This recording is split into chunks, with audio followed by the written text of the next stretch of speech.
আসসালামু আলাইকুম। কোনো রকম ওভেন ছাড়াই এরকম নরম তুলতুলে কেক গ্যাসের চুলায় আপনারা বানিয়ে নিতে পারবেন। দেখুন একদম কতটা জালিদার, কতটা একদম নরম তুলতুলে, ভীষণই মজার এই কেক।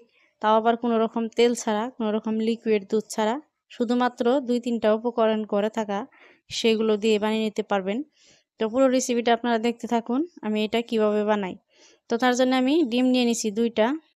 আপনারা আরও কমিয়ে বা বাড়িয়ে নিতে পারেন। এরপর আমি দিয়ে দিলাম চিনি। প্রথমে আমি 1/2 কাপ চিনি দিয়ে দিলাম। দিয়ে আমি ডিমের সাথে এই চিনিটা ভালো করে মিক্স করে নিব। আপনাদের হাতের কাছে যদি হ্যান্ড ব্লেন্ডার থাকে সেটাতেও আপনারা মিশাতে পারেন, বা আপনাদের ইলেকট্রিক বিটার থাকলেও সেটাতেও মিশাতে পারেন। আমি কিন্তু এটা পুরোপুরি কাঁটা চামিচ দিয়ে এভাবে বানিয়ে দেখাবো। সবার কাছে তো আর এগুলো থাকে না, তাই একদম খুব ঘরোয়াভাবে আজকে আমি আপনাদেরকে বানিয়ে দেখাবো। দেখুন কাঁটা চামিচ দিয়ে এগুলো 7-8 মিনিটের মতো আমি এইভাবে ফেটিয়ে নিয়েছি। যখন এরকম ফেনা ফেনা হয়ে যাবে, ফেটানো হয়ে যাবে, তখন আমি দিয়ে দিলাম এখানে 1 কাপ পরিমাণ এই যে গুঁড়া দুধ, তারপরে বেকিং পাউডার দিয়ে দিলাম 1 চামিচ, আর দিয়ে দিলাম ময়দা। তো ময়দা আমি 1 কাপের মতো দিয়ে দিলাম।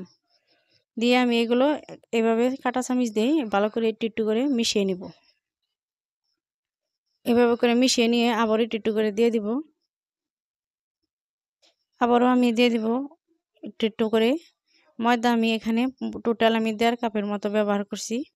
আপনাদের ডিমের অনুযায়ী কিন্তু আপনারা ময়দাটা ইউজ করবেন। তো এভাবে এখন কাঁটা চামিচটা আমি উড়িয়ে নিলাম। এরপর আমি একটা হ্যান্ড ব্লেন্ডার দিয়ে এভাবে একটু একটু করে মিশিয়ে নিব। এরপর আমি এখানে দিয়ে দিব এলাচের গুঁড়া। আমি সাদা এলাচের গুঁড়া দিয়ে দিলাম। আপনাদের হাতের কাছে ভ্যানিলা এসেন্স থাকলে দিতে পারেন, বা লেবুর রস দিতে পারেন, যাতে ডিমের স্মেলটা না আসে। তো দেখুন এভাবে একদম ব্যাটারটা এরকম করে বানিয়ে নেবেন। তো দেখতেই পারলেন কতটা সুন্দর করে বানিয়ে নেবেন। তো এখন বাটিতে আমি তেল ব্রাশ করে নিছি। এখানে কোনো রকম পেপার ইউজ করব না, শুধু তেলটা ভালো করে ব্রাশ করেই আমি এই ব্যাটারটা দিয়ে দিলাম। ব্যাটারটা আমি এখন দিয়ে আবারও এটা একটু একটু করে এভাবে ঝাঁকিয়ে দিব বাটিটা। তো তারপর আমি একটা কড়াই নিয়ে নিছি। কড়াইয়ের মধ্যে গ্যাসে বসিয়ে দিয়ে নিচে দিয়ে দিছি বালি। বালিটা দিয়ে আমি বালিটা যখন একটু গরম হয়ে গেছে তখন আমি এটা বসিয়ে দিয়ে উপরে একটা ছোট বাটি দিয়ে ঢেকে দিলাম। এরপর আমি আরও একটা এভাবে বড় বাটি দিয়ে এভাবে ঢেকে দিব, যাতে কোনো রকম হাওয়া না বের হয়। তো প্রায় 40 মিনিটের মতো এটা আমি এটা 40 মিনিটের মতো রেখে দিয়েছিলাম গ্যাসে, তাও আবার একদম লো হিটে।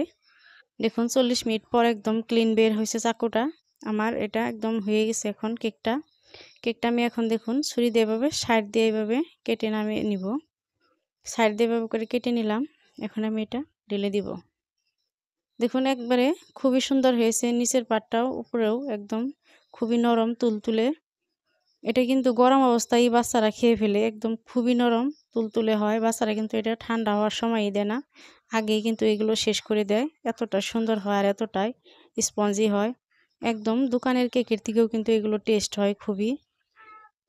তো সব আমার বানানো শেষ। আর এগুলো দেখুন আমি এখন কেটে দিচ্ছি। আমি কিন্তু একটু ঠান্ডা করে কাটি নেই, গরম অবস্থায় কাটছি, তাই একটু ভেঙে গেছিলো।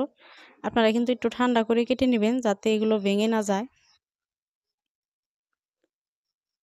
তো দেখুন এগুলো কাটাকাটি করা হয়ে গেছে, একদম খুবই নরম, দেখুন একদম সফট খুবই। তো দেখতেই বুঝতে পারছেন কীরকম সুন্দর হয়েছে।